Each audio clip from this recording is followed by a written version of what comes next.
Genesis chapter 38.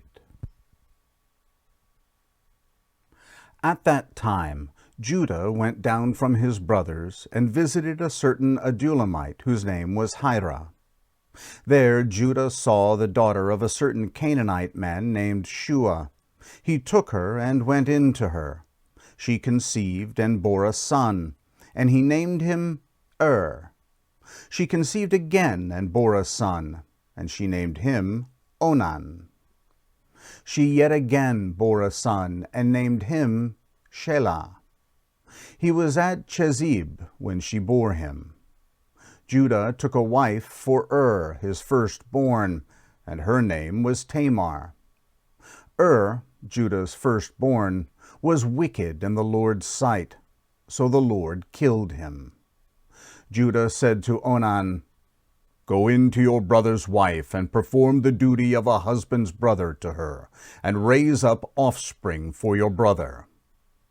Onan knew that the offspring wouldn't be his, and when he went in to his brother's wife, he spilled his semen on the ground, lest he should give offspring to his brother. The thing which he did was evil in the Lord's sight, and he killed him also. Then Judah said to Tamar, his daughter-in-law, "Remain a widow in your father's house until Shelah my son is grown up." For he said, "Lest he also die like his brothers." Tamar went and lived in her father's house. After many days Shua's daughter, the wife of Judah, died.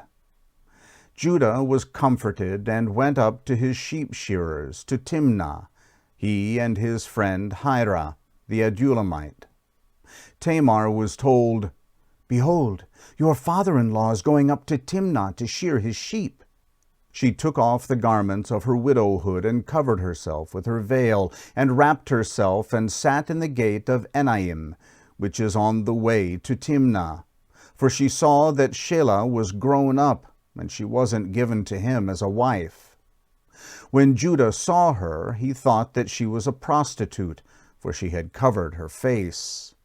He turned to her by the way and said, "Please, come, let me come in to you." For he didn't know that she was his daughter-in-law. She said, "What will you give me, that you may come in to me?" He said, "I will send you a young goat from the flock."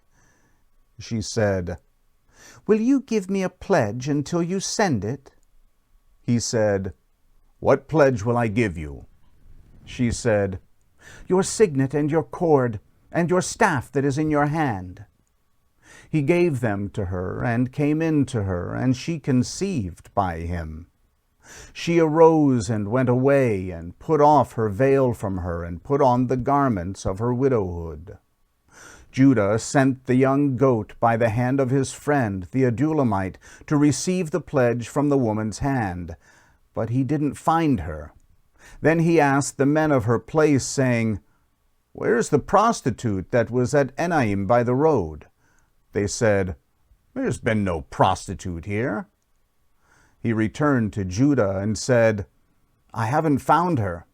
And also the men of the place said, "There has been no prostitute here."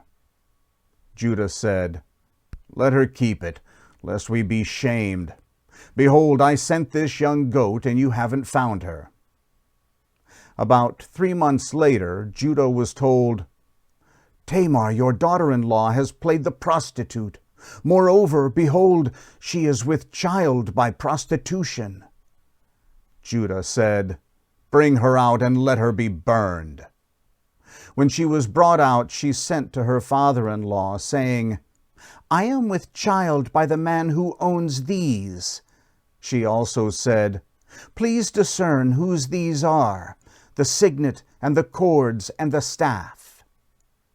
Judah acknowledged them and said, "She is more righteous than I, because I didn't give her to Shelah my son."